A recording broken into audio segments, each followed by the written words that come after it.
Bismillahirrahmanirrahim. Assalamu alaikum, dear students. I am Professor Kehkashan Najam, lecturer in botany from Government Degree Girls College, Buffer Zone, Karachi. Dear students, I am talking to you from the platform of Sindh College Lectures YouTube channel. First of all, we are very much thankful for the Sindh Government Education Department that they have taken a very good initiative of online classes. Dear students, your teachers are efficiently participating in this connection. I have also prepared a lecture for you. This lecture is for first year pre-medical students. Okay students, this is chapter 14 of your biology textbook. My topic is transport in plants. Okay students, the topic includes introduction, uptake and transport of water and minerals, diffusion, facilitated diffusion, osmosis, and active transport, imbibition. Students, the transport in plants is a very lengthy topic, and we will cover this topic in 2 lectures. So this is my first lecture, and we will continue the transport in plant in the lecture number 2. Okay.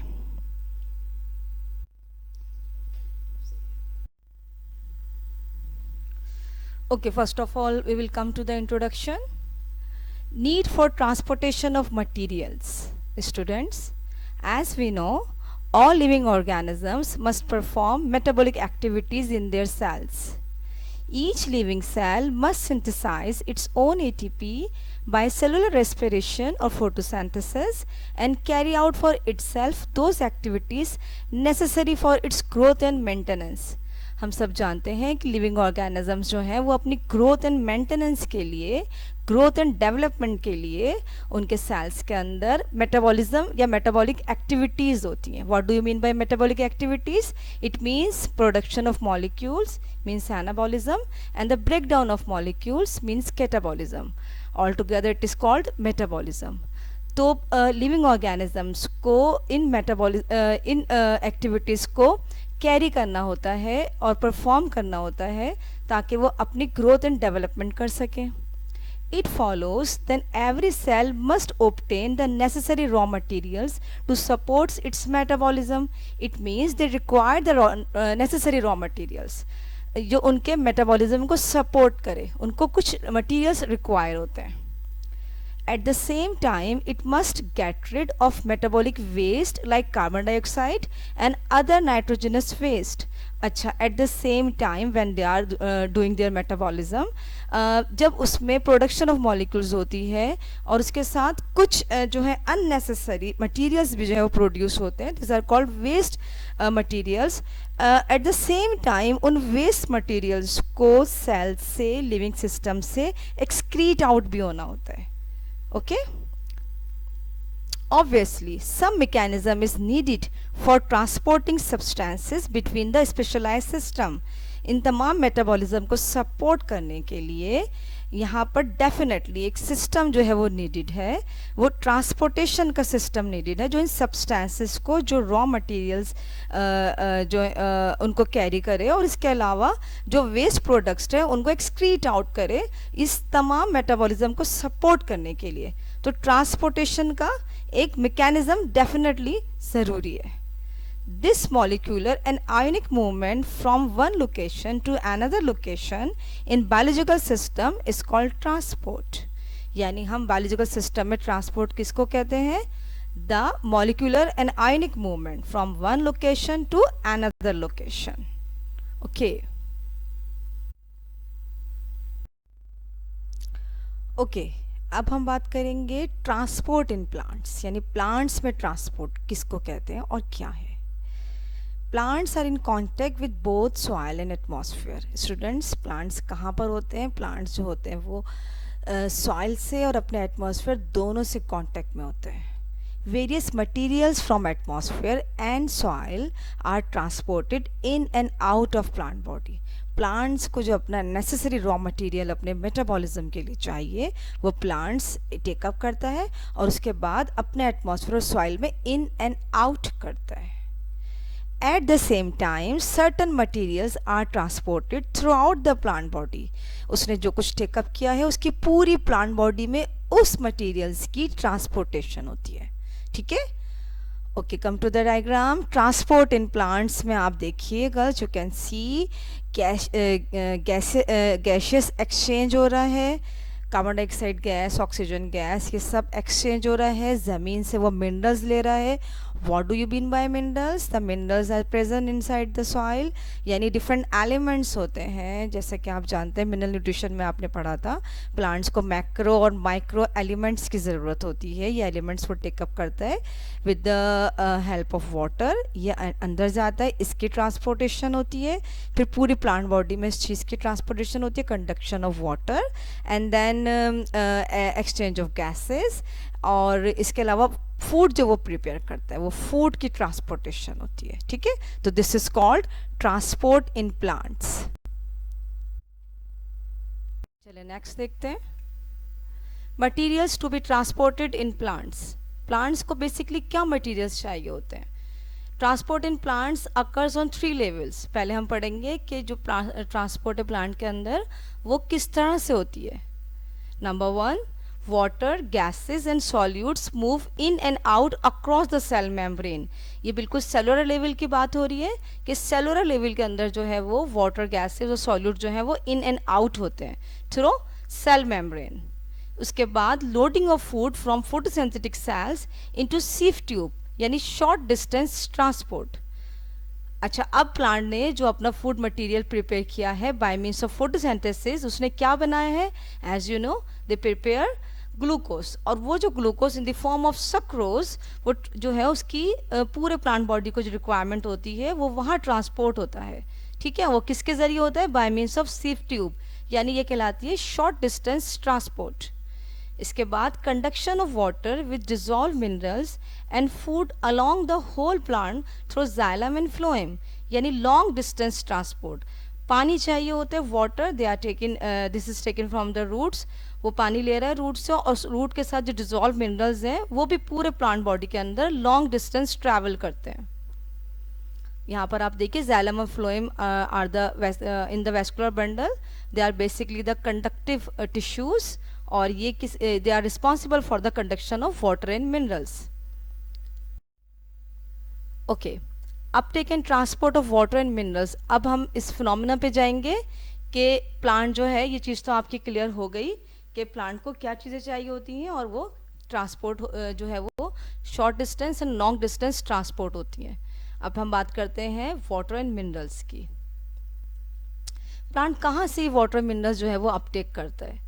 Plant, आपको पता है कि they are in the soil, the roots are in the soil. Soil is the source of water and minerals for plant. Soil जो है वही इनको सब चीज़ें प्रोवाइड करता है. They are taken up by roots. ये जो वाटर मिनरल्स हैं ये प्लांट्स की रूट्स के जरिए टेकन अप होते हैं. Various processes are involve in uptake of these minerals. These are, अब ये सब इम्पॉर्टेंट्स जो है वो टर्म्स हैं और बहुत इंपॉर्टेंट फिनोमिना है जिसके ज़रिए प्लांट जो है वो ये मिनरल्स और वाटर अपटेक करता है. नंबर 1 डिफ्यूजन, फिर facilitated diffusion, then osmosis, active transport, imbibition. ये कुछ सेलुलर लेवल के ऊपर हम बात करेंगे कि किस तरह से वाटर मिनरल का अपटेक होता है. गर्ल्स, इस डायग्राम में आप देखिए, डायग्राम में यहाँ पर इसको थोड़ा ओके. अब फर्स्ट टर्म पे हम जाएंगे diffusion. The movement of ions और molecules from the region of higher concentration to the region of lower concentration is known as diffusion. यानी आयंस और मॉलिक्यूल्स की मूवमेंट अपने हायर कंसंट्रेशन से लो कंसंट्रेशन की तरफ उसकी मूवमेंट कहलाती है diffusion. The movement of molecules by diffusion always proceeds spontaneously, यानी डाउन अ कंसंट्रेशन ग्रेडियंट. ये एक नेचुरल प्रोसेस है जिसके ज़रिए जो आयंस की मूवमेंट है वो हमेशा, मॉलिक्यूल्स की मूवमेंट हमेशा अपनी हाई कंसंट्रेशन से लो कंसंट्रेशन की तरफ मूव करते हैं. One common example of diffusion is if a bottle of perfume is open in a corner of a room, it can be smelled in the entire room after some time. आपको पता है कि perfume एक कोने पे भी कहीं smell कर, अगर वो उसको खोला जाता है, स्प्रे किया जाता है, तो पूरे रूम के अंदर जो है वो इंस्टेंटली उसकी जो आपको स्मेल महसूस होती है। वजह क्या है कि इसकी हायर कॉन्सेंट्रेशन जो थी वो परफ्यूम के अंदर थी और एयर की स्मॉल कॉन्सेंट्रेशन जो है वो पूरे रूम के अंदर थी। तो हायर कॉन्सेंट्रेशन से मॉलिक्यूल्स ने मूव किया लो कॉन्सेंट्रेशन की तरफ और पूरे में जो है वो एटमॉस्फेयर के पूरी जो है उस एटमॉस्फेयर में वो फैल गई, स्प्रेड हो गया। अब हम बात करते हैं बायोलॉजिकल सिस्टम की। In principle all solutes diffuse in solvent. ये बात हमें पता है कि तमाम जो सॉल्यूट्स होते हैं वो सॉल्वेंट में डिफ्यूज हो जाते हैं आसानी के साथ। But through a cell membrane which is living and differentially permeable, certain molecules move freely while other is restricted. ये बायोलॉजिकल मेम्ब्रेन्स की बात हो रही है। लिविंग सिस्टम के अंदर it is not as easy as in out of the living system. Diffusion जो है वो लिविंग सिस्टम के अंदर इतना आसान नहीं है। मतलब लिविंग सिस्टम से जो आउट सिस्टम है वहाँ डिफ्यूजन जो है वो इजीली होता है, लेकिन क्योंकि लिविंग सिस्टम के अंदर बायोलॉजिकल मेम्ब्रेन्स होती हैं और वो जो है membrane they are selectively permeable. वो जो है वो तमाम मॉलिक्यूल्स को डिफ्यूज़ होने नहीं देती, कुछ के लिए परमिएबल होती हैं और कुछ के लिए जो है वो रिस्ट्रिक्टेड होती हैं। यहाँ पर आप डायग्राम देखिए। डिफ्यूजन का मतलब हाई कॉन्सेंट्रेशन से लो कॉन्सेंट्रेशन की तरफ मूवमेंट। आप यहाँ बायोलॉजिकल मेम्ब्रेन के ज़रिए ट्रांसपोर्ट देखिए। यहाँ पर ऊपर की साइड पर जो है वो एक्स्ट्रा सेलुलर फ्लूइड है और अंदर की साइड जो है वो साइटोप्लाज्म है। तो राइट बिलो जो है वो साइटोप्लाज्म है।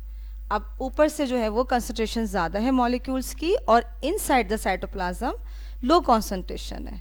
तो it will be easy but for the selected molecules diffusion. और हमेशा जो है ये स्पॉन्टेनियस मूवमेंट होती है और मॉलिक्यूल्स ऑलवेज डाउन और कॉन्सेंट्रेशन ग्रेडियंट जो है वो मूव करते हैं।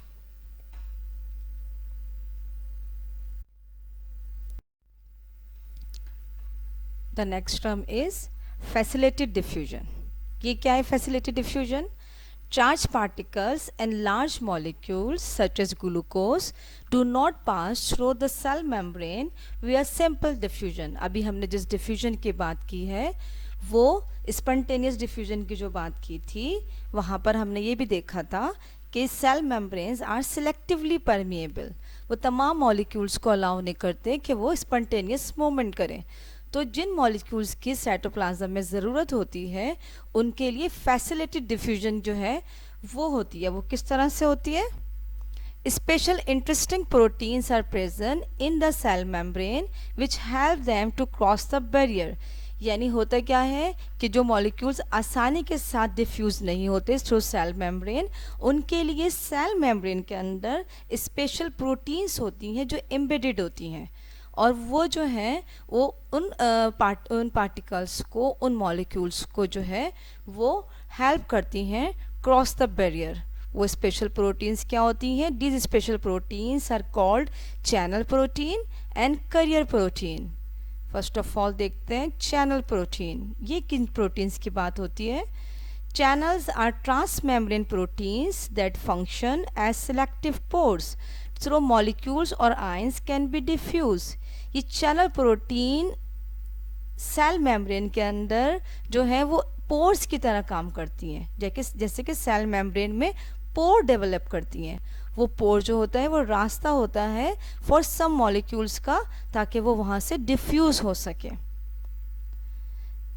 Second carrier protein. ये कैरियर प्रोटीन क्या होती हैं? Carrier proteins are highly selective like enzymes combine with certain molecules or ions and transport them across the membrane।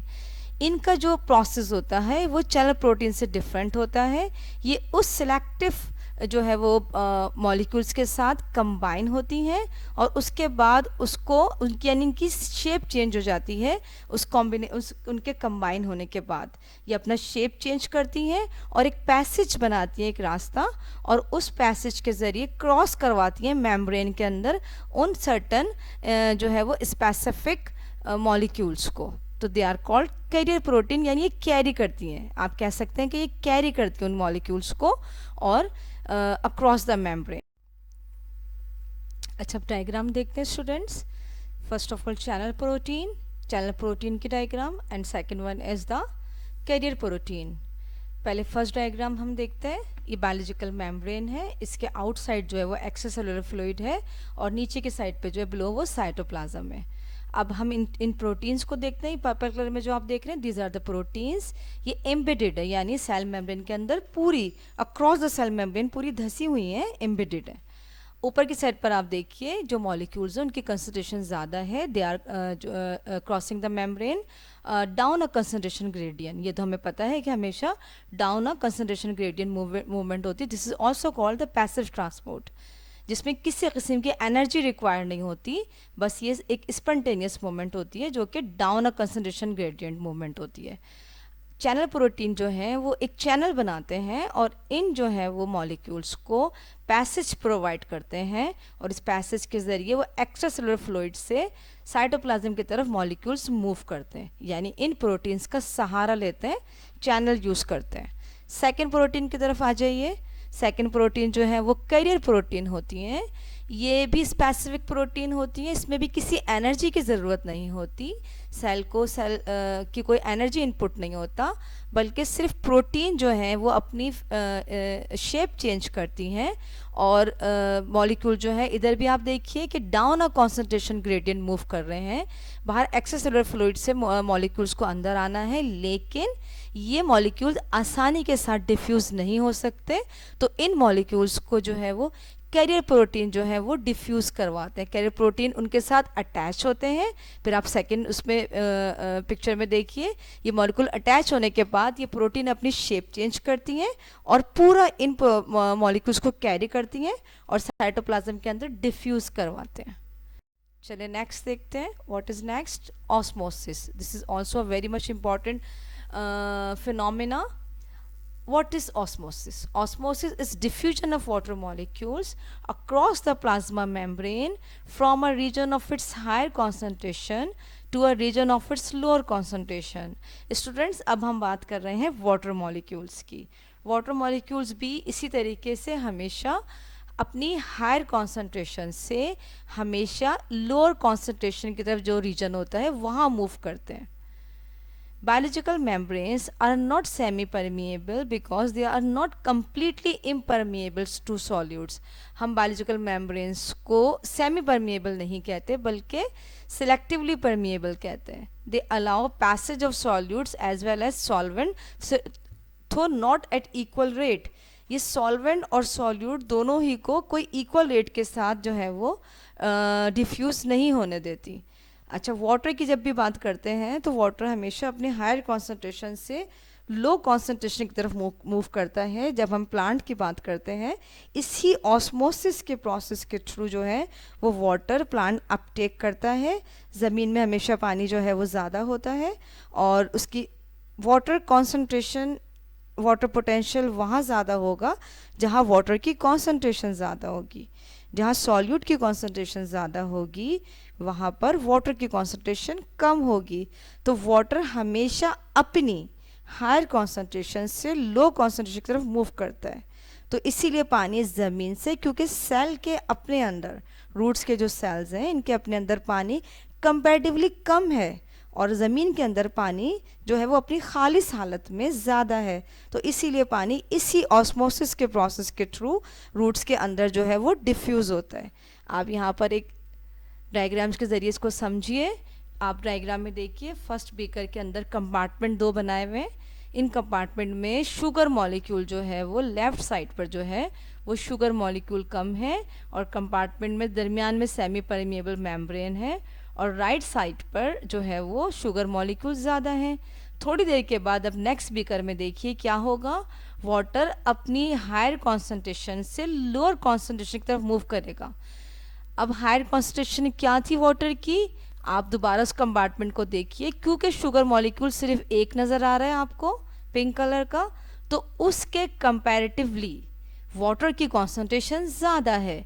Right side पे कंपार्टमेंट में देखिए शुगर मॉलिक्यूल ज़्यादा है और उसके कंपैरेटिवली जो है वो वाटर मॉलिक्यूल्स इतने ज़्यादा नहीं हैं, थोड़ी देर के बाद क्या प्रोसेस होगा कि वाटर डिफ्यूज़ कर जाएगा थ्रू इस परमिएबल सेमी परमिएबल मेम्ब्रेन के, और वाटर जो है वो अब राइट साइड पे जहाँ पर शुगर के मॉलिक्यूल्स ज़्यादा थे वाटर वहाँ पर पहुँच जाएगा।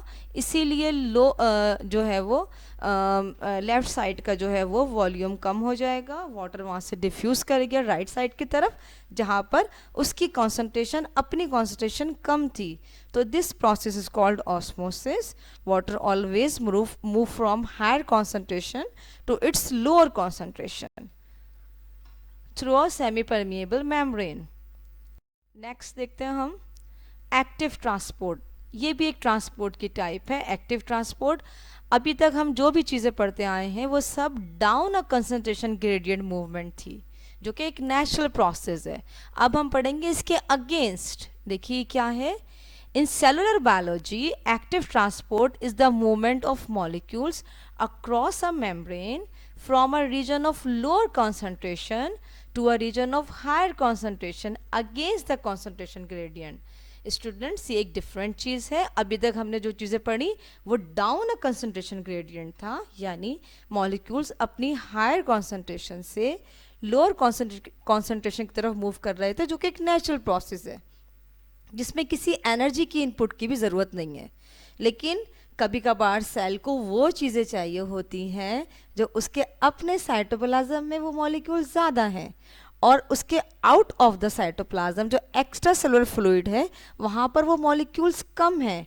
अब नेचुरल प्रोसेस तो यहाँ पर नहीं हो सकता, यानी डाउन अ कंसंट्रेशन ग्रेडियंट तो मॉलिक्यूल नहीं आएंगे, क्योंकि वो तो सिर्फ जो है जब ज़्यादा की से कम की जानिब हमेशा मूव करते हैं। लेकिन सेल के पास वो मॉलिक्यूल ज़्यादा है। लेट सपोज पोटेशियम उसके पास ज़्यादा है पहले से उसके साइटोप्लाज्म के अंदर, लेकिन उसको पोटेशियम बाहर से चाहिए और पोटेशियम बाहर कम है। तो अब जो फिनोमिना यूज़ होगा वो एक्टिव ट्रांसपोर्ट का होगा। साइटोप्लाज्म को हर हाल में पोटेशियम चाहिए, तो वो अपना एनर्जी इनपुट देगा, एटीपी, जो उसने अपनी एटीपी जो उसकी एनर्जी करेंसी है उसको यूज़ करेगा, और फिर वो जो है वो पोटेशियम को अंदर लेगा। इसमें एनर्जी का इनपुट होता है। This transport takes place at the expense of cells energy ATP, क्योंकि ये डाउन अ कंसंट्रेशन ग्रेडियंट नहीं है बल्कि अगेंस्ट द कंसंट्रेशन ग्रेडियंट है। डायग्राम में आप देखिए, लो से मॉलिक्यूल हाई की तरफ मूव कर रहे हैं। इससे पहले आपने क्या देखा था, हाई से लो की तरफ मूव कर रहे थे, लेकिन अब यहाँ पर मॉलिक्यूल जो है वो लो से हाई की तरफ मूव कर रहे हैं। साइटोप्लाज्म को वो चाहिए, तो वो बाहर से अब अंदर अपने कैसे लेगा, पैसिव ट्रांसपोर्ट से तो ये पॉसिबल है ही नहीं, तो फिर इसको अपनी एनर्जी इनपुट देनी होगी, और वो एटीपी जो है वो यूज़ करेगा, और उसके ज़रिए से जो है ये मॉलिक्यूल्स अंदर आएंगे। अच्छा, इसके बाद यहाँ पर आप देखिए डायग्राम में एक्टिव ट्रांसपोर्ट को यहाँ डिस्क्राइब किया गया है। पोटेशियम जो मैंने अभी जिक्र किया, पोटेशियम की कॉन्सेंट्रेशन जो है वो बाहर लो है, ठीक है, और अंदर पोटेशियम की कंसंट्रेशन ज़्यादा है, हाई है, लेकिन फिर भी सेल को पोटेशियम चाहिए, तो वो उसको कैसे कंबाइन करेगा, जब एटीपी एडेनोसिन ट्राइफॉस्फेट जो है वो कन्वर्ट होगा, अपना एक फॉस्फेट रिलीज करेगा जिससे उसको एनर्जी मिलेगी, और वो एटीपी से एडीपी में कन्वर्ट होगा। जब ये फॉस्फेट इससे अटैच होगा तो फिर लोअर कॉन्सेंट्रेशन की तरफ से आने वाला मॉलिक्यूल उस प्रोटीन कैरियर के साथ जो है वो कंबाइन होगा, और these are called protein pumps. ये पंप अपनी शेप चेंज करेगा और उसको बाहर से अंदर लेकर आएगा, तो this is called active transport. एक और प्रोसेस पढ़ते हैं स्टूडेंट्स, द प्रोसेस इम्बिबिशन। ये क्या है, adsorption of water and swelling up of hydrophilic यानी water loving substances is known as imbibition. Substances such as starch, gum, protoplasm, cellulose and proteins have great affinity for water and are called hydrophilic.